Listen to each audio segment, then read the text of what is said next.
is 2 weeks before the messenger died.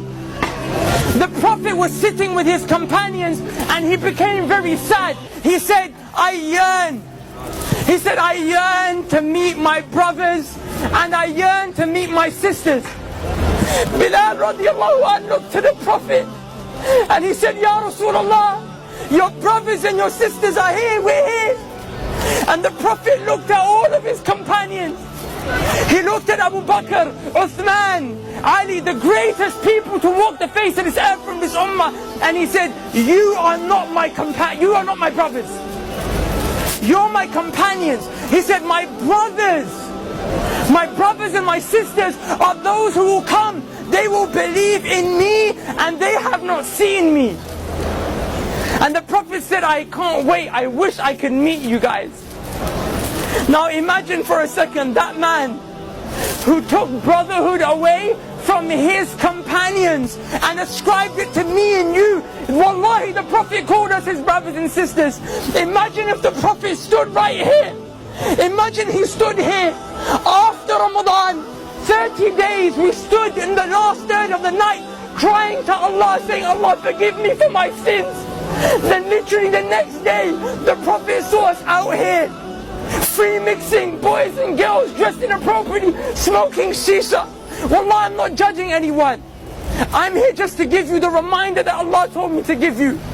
But how embarrassed and sad would you feel that the Prophet ﷺ would see you in such a state? Brothers, take yourself, my brothers and sisters, take yourself to the day of judgment. On a day when Allah subhanahu wa ta'ala said, يَوْمَ يَفِرُّ الْمَرْءُ مِنْ أَخِيهِ وَأُمِّهِ وَأَبِيهِ وَصَاحِبَتِهِ وَبَنِيهِ. Allah said, your mom will run away from you. Rather, you will run from your mom. Wallahi, your mom will smile at you burning in the hellfire. Wallahi, billahi, tallahi, ذَلِكَ يَوْمُ الْحَقِّ. You will see it with these eyes. The same way you see my face today. You will see people whose mothers are smiling and thanking Allah that their sons and daughters are burning in the hellfire because they got saved. The mother got saved because she took some deeds from that son and daughter that wronged the mom. That day your mom won't spare you. On that day, the only man that will look around, the only man who will go around into sajda, he will fall, waiting, crying to Allah so that we can be saved and go to Jannah, is Muhammad sallallahu alayhi wa sallam. But I tell you something, Wallah, he won't recognize you unless you are from those who prayed. Because the hadith of the Prophet tells us that the Prophet will notice you from the marks of sajda on your foreheads and the marks of wudu on your arms. The Prophet sallallahu alayhi wa sallam will go to certain people, however, people like us who pray in Ramadan. So we're going to have a few marks of sajda, we're going to have a few parts of wudu on our arms, but we didn't worship Allah like we were supposed to. We were Ramadan Muslims, Eid Muslims, Jummah Muslims. The Prophet will see people like that. The Prophet will go to them to save them. The angels will envelop them and say, Ya Muhammad, stay away. I'm taking these people to the fire. The Prophet will say, they're from my ummah. These people are from my ummah, leave them. The angels will say, Ya Muhammad, you don't know what they did after you left. The Prophet will say, that very same man who cried every night for me and you so we could be saved. But when the day comes where you will meet Allah and whatever has been established has been established, the Prophet will look at you and say, Suhqun, suhqun, get away from me, take them away from me. But those who prayed, even though our life was difficult, there was fitna all around us, even though people called us to come out to the shisha cafes, to the clubs, your girlfriend called you, your boyfriend called you, even though that happened, the Prophet will grab those people. He will say, come, come, come. He will save you from the fire, take you to the gates of Jannah where there is a fountain called Al-Kawthar. He will dip his hands in. He will say, drink, drink, drink from my arms, drink from my hands. Are you okay? Go into paradise. Udkhuluha bi salam. Dhalika yawmul khulud. Enter with peace for eternity, happiness, and never-ending happiness that will never cease, brothers and sisters, and never-ending happiness that will never leave. How How do you get to that stage? And I'll leave you with this.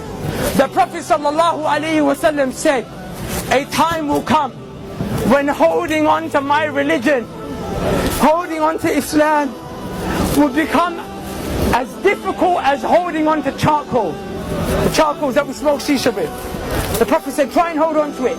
It burns you, let go of it. The Prophet ﷺ said, that's what my religion will become like. Is it not like that today? We come to the masjid, but then the heat of the girls and the guys and the music and the haram, it grabs you, right? So it's hard to hold on to Islam. The Prophet gave you an advice in another hadith. The Prophet ﷺ said, be patient, and you will drink from my hands at the fountain of Al-Kawthar.